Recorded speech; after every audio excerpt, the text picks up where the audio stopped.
Hello everyone, today we'll be reading from Locks to Lamb to the Slaughter, I think. Okay, so let's start. We went straight to the room 301 on the third floor. Now, I was glad I'd gone on a little tour because I know exactly where to go, and I didn't have to look up once. I noticed that some kids were definitely staring at me now. I did my thing of pretending not to notice. I went inside the classroom and the teacher was writing on the chalkboard while all the kids started sitting at different desks. The desks were in a half circle facing the chalkboard, so I chose a desk in the middle towards the back, which I thought it would make harder for anyone to stare at me. I kept my head down, just looking up enough for under my bangs to see everyone's feet. The desks started to fill up. I didn't notice that no one sat next to me. A couple of times, someone was about to sit next to me, then changed their mind on his or her mind at the last minute and sat somewhere else. Hey, August, it was Charlotte, giving me her little wave as she sat down at the desk in the front of the class. Why anyone would choose to sit way up in front of a class, I don't know. Hey, I said, nodding hello. Then I noticed Julian was sitting a few seats away from her, talking to some other kids. I knew he saw me, but he didn't say hello. Suddenly, someone was sitting next to me. It was Jack Will. Jack.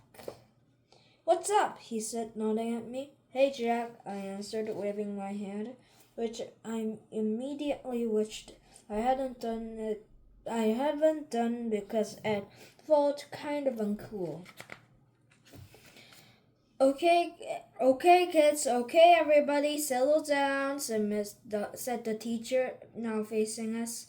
She had written her name, Mrs. Petosa, on the chalkboard. Everybody find a seat, please. Come in, she said to a couple of kids who just walked into the room. There's a seat there, and right there. She hadn't noticed me yet. Now the first thing I want everyone to do is stop talking, and she noticed me. Put your backpacks down and quiet down. She had only hesitated for a millionth of seconds, but I could tell the moment she saw me. Like I said, I'm used to it by now. I'm going to take attendance and do the seating chart, she continued, sitting on the edge of her desk. Next to her were 3 neat rows of accordion folders. When I call your name, come up and I'll hand you a folder with your name on it. It contains your class schedule and your combination lock, which you should not try to open until I tell you to. Your locker number is written on the class schedule. Be forewarned that some lockers are not right outside of this class but down the hall. And before anyone even thinks of asking, no, you cannot switch lockers and you can't switch locks. Then, if there's time at the end of this period, we're all going to know each other a little bit better, okay? Okay. She picked up the clipboard on her desk and started reading the names out loud.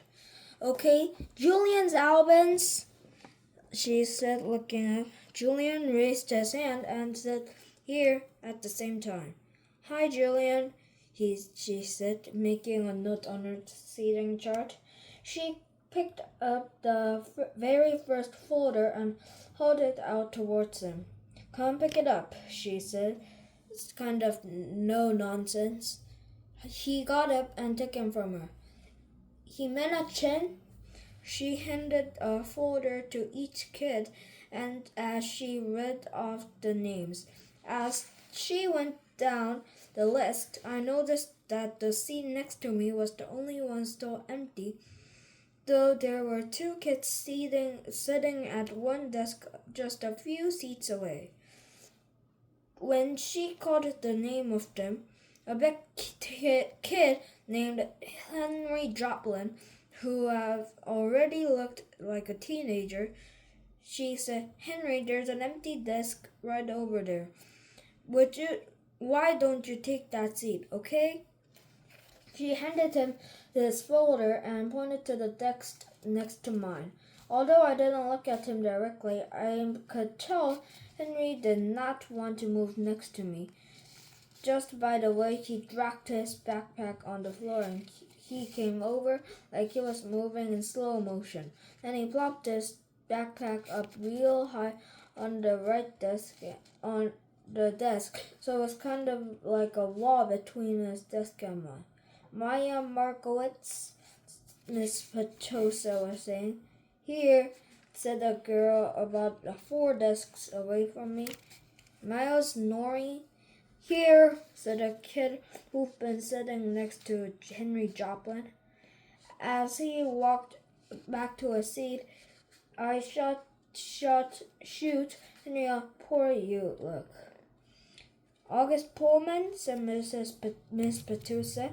"Here," I said quietly, raising my hand a bit. "Hi, August," she said, smiling at me very nicely when I got up to get my folder. I kind of felt everyone's eye burning into my back for a few seconds. I stood up in front of the class, and everybody looked down when I walked back to my desk. I resist spinning the combination when I sat down, even though everyone else was doing it, because she had specifically told us not to. I was already pretty good at opening locks, by the way, because I've used them on my bike. Henry kept trying to open his lock but couldn't do it. He was getting frustrated and kind of cursing under his breath. Miss Petosa called out next few names. The last name was Jack Will. After she handed back Jack his folder, she said, "Okay, so everybody write your combinations down somewhere safe that you won't forget, okay? But if you do forget, which happens at least 3.2 per semester, Miss Garcia has a list of all the combination numbers. Now go ahead, take your lockers out of your folders and spend a couple of minutes practicing how to open them. Though I know some of you went ahead and did that anyway." She was looking at me when she said that. "And in the meanwhile, I tell you guys a little something about myself. And then you guys can tell me a little bit about things yourselves and we'll get to know each other. Sounds good?" "Good." She smiled at everyone, though I felt she was smiling at me the most. It wasn't a shiny smile like Mrs. Garcia's smile, but a normal smile, like she meant it. She looked very different from what I thought teachers were going to look like. I guess I thought she'd look like Miss Fowl on Jimmy Neutron, a lady with a big bun on the top of her head. But in fact, she looked exactly like the Mon Mothma from Star Wars Episode 5. Haircut kind of like a boy's, and a big white shirt kind of like a tunic. She turned around and started writing on the chalkboard. Henry couldn't still open his lock to open, and he was getting more and more frustrated every time someone else popped one open. He got really annoyed when I was able to open mine on the first try. The funny thing is, he hadn't put the backpack between us. I most definitely would have offered to help him. Around the room, Miss Pistosa told us a little about who she was. It was boring stuff about where she originally came from and how she always wanted to teach and left her job on Wall Street about 6 years ago to pursue her dream and teach kids. By the end, by asking anyone had any questions, Julian raised his hand. Yes, she had to look at the list to remember his name, Julian. That's cool how you're pursuing your dream, he said. Thank you. You're welcome, he smiled proudly. Okay, so why don't you tell us a little bit about yourself, Julian? Actually, here's what I want everyone to do. Think of 2 things you want other people to know about you. Actually, wait a minute. How many are you from Beecher Lower School? About half the kids raised their hands. Okay, so a few of you already know each other. But the rest of you, I guess, are new to the school, right? Okay, so everybody think of 2 things you want other people to know about you, and how some of the other kids try to think of something they already don't know about you. Okay? Okay. So let's start with Julian and we'll go around the room. Julian scrunched up his face and started tapping his forehead like he was thinking very hard. Okay, whenever you're ready, Miss Petosa said. Okay, so number 1 is that do me a favor and start with your names, okay? Miss Petosa interrupted. It'll help me remember everyone. Okay, okay. So my name is Julian. The number 1 thing I like to tell everyone about, I just got Battleground Mystics for my Wii, and that is totally awesome. And number 2 is that we got a ping pong table this summer.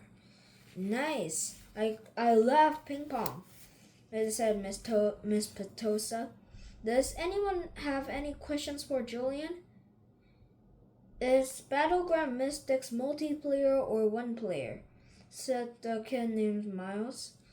Not those kind of questions, guys, said Miss Petosa. Okay, so how about you? She pointed to Charlotte, probably because her desk was closest to the front. Oh, sure. Charlotte doesn't hesitate for even a second, like she knew exactly what she wanted to say. My name is Charlotte, and I have 2 sisters. We just got a new puppy named Suki in July. We got her from the animal shelter, and she is so cute. That's great, Charlotte. Thank you, said Miss Petosa. Okay, then who's next? Like lamb to the slaughter. Oh, lamb to the slaughter. Like a lamb to the slaughter. Something you say about someone who goes somewhere calmly, not knowing that something unpleasant is going to happen to them. I googled it last night. That's when I thought of thanking Miss Petosa calling my name, and suddenly it was my turn to talk. My name is August, I said, and yeah, I kind of mumbled it. What? Said someone. Can you speak up, honey? Said Miss Petosa. My name is August, I said louder, forcing myself to look up.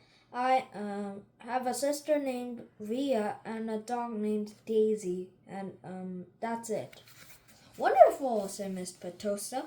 Anyone have questions for August? No one said anything. Okay, you're next, said Miss Petosa to Jack. Wait, I have a question for August, said Julian, raising his hand. Why do you have a tiny braid on the back of your hair? Is that a Padawan thing? Yeah, I sure nodded. What's a Padawan thing? Said Miss Petosa, smiling at me. It's from Star Wars, answered Julian. A Padawan is Jedi apprentice. Oh, interesting, answered Miss Petosa, looking at me. So, are you into Star Wars, August? I guess, I nodded, not looking up. What I wanted to was just slide under the desk. Who's your favorite character? Julian asked. I started thinking maybe he wasn't so bad. Django Fett. What about Darth Sidious? He said. Do you like him? Okay, guys, you can talk about Star Wars stuff at recess, said Miss Petosa carefully. But let's keep going. We haven't heard from you yet, she said to Jack. It was Jack's turn to talk, but I admit I didn't hear a word he said. Maybe no one got the Darth Sidious thing, and maybe Julian didn't mean anything at all. But in Star Wars Episode 3, Revenge of the Sith, Darth Sidious' face gets burned by Sith lightning and becomes totally deformed. His skin gets all shriveled up, and his whole face just kind of melts. I peeked at Julian when he was looking at me. Yeah, he knew what he was saying. Oh, sorry guys. And the last time I think there was like a mistake about some part not coming up. I'm sorry about that because my YouTube was kind of like shut down. So sorry guys. Anyways, bye bye.